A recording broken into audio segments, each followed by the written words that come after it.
All right, today we're jumping into one of the most epic stories from the ancient world, the story of Daniel. And let me tell you, this thing is just packed with drama. We're talking powerful kings, these impossible life-or-death tests, and this incredible, unwavering faith right in the face of absolute power. And really, this question is the engine for the entire story. It's the central conflict that just keeps popping up again and again. You'll see it play out with fiery furnaces, wild prophetic dreams, and yeah, even a den full of hungry lions. So where does this whole showdown between faith and power begin? Well, we start in Babylon. King Nebuchadnezzar has just conquered Jerusalem, and he brings the best and brightest captives back to serve in his court. And among them are 4 young men, Daniel and his 3 friends, Hananiah, Mishael, and Azariah. And right off the bat, their loyalty is put to the test. See, they're offered the king's own rich, lavish food and wine. But here's the problem. Eating it would violate their sacred laws. So Daniel comes up with this bold counteroffer. He says, hey, just give us a 10-day trial. Let us eat only vegetables and drink water. I mean, the contrast here is just night and day, right? You've got every royal delicacy you can imagine on one side, and on the other, vegetables and water. It was a huge risk. But guess what? After just 10 days, Daniel and his friends actually looked healthier and better nourished than all the guys who ate the king's food. This one small act of faith, well, it really set the stage for everything that was about to happen. So, Daniel's wisdom gets put to an even bigger test, and fast. King Nebuchadnezzar has this dream that's seriously freaking him out, and he gives his wise men a totally impossible task. He says, don't just tell me what my dream means. First, you have to tell me what I dreamed in the first place. And if they fail, well, it means execution for every single one of them. So of course, all the wise men fail. But then Daniel steps in because God reveals the whole secret to him in a vision. Turns out, the dream was about this giant, colossal statue. The head of gold, that was Nebuchadnezzar's own Babylonian empire. But then you have the chest of silver, the thighs of bronze, and the legs of iron mixed with clay, each one representing the weaker, more divided kingdoms that would come after him. But here's the kicker, the most important part. A single stone, representing God's kingdom, comes and just smashes the entire statue to pieces, and that kingdom is the one that lasts forever. You can imagine the king's reaction. He's absolutely floored. I mean, Daniel has just revealed the deepest secret of his heart, and in total awe, he declares that Daniel's God must be the real God, the Lord of Kings. And just like that, he promotes Daniel and his friends to super high positions all across the kingdom. But, Nebuchadnezzar's newfound humility? Yeah, that doesn't last very long. His pride comes roaring back, and he decides to build this massive 90-foot-tall golden statue. And his command is simple. Everyone in the entire kingdom has to worship it. And just like that, the stage is set for the next huge test of faith.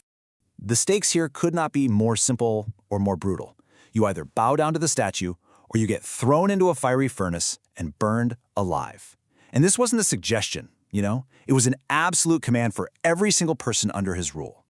So when they're confronted, Daniel's friends, who now have these Babylonian names, Shadrach, Meshach, and Abednego, they give this absolutely incredible response. They basically say, look, our God is able to save us, but even if he doesn't, we want you to know, O king, that we will not serve your gods.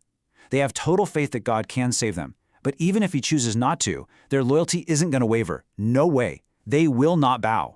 Well, the king's fury is absolute. He just loses it. He is so enraged by their defiance that he orders the furnace to be heated up 7 times hotter than normal. We're talking so hot that the flames instantly kill the guards who are just trying to throw the 3 men inside. But then, when the king looks into the furnace, he's just astonished. He can't believe his eyes. He sees not 3 men, but 4 men, just walking around freely in the middle of the flames. And when they finally come out, they are completely untouched by the fire. Not a hair is singed. They don't even smell like smoke. So once again, Nebuchadnezzar is forced to admit there's a power out there that's way greater than his. Okay, so fast forward a bunch of years. It seems that lesson about pride and humility, it has to be learned all over again. There's a new king on the throne. His name is Belshazzar, and, well, it's pretty clear he learned absolutely nothing from what happened with Nebuchadnezzar. So picture this. Belshazzar is throwing this huge, decadent party for 1,000 of his lords. And right in the middle of it, he commits this major act of blasphemy. He calls for the sacred gold and silver cups and bowls that were taken from God's temple in Jerusalem, and then he and his guests use them to drink wine and toast their own idols made of metal, wood, and stone. And in that very hour, a hand just appears out of nowhere and starts writing a cryptic message on the palace wall. Spooky, right? Nobody can read it, so who do they call? Daniel, of course, and he calmly interprets the words, and it is a chilling prophecy of doom. Mene means God has numbered the days of your kingdom and brought it to an end. Tekel, you have been weighed on the scales and found wanting. And Perez, your kingdom is divided and given to the Medes and Persians. And this prophecy is fulfilled with just shocking speed. I mean, that very night, before the sun even comes up, Belshazzar, the king, is slain, and the massive Babylonian empire falls to the Medes and Persians, exactly like the writing on the wall said it would. So now we're under a new ruler, King Darius, and Daniel's story is about to hit its most famous chapter.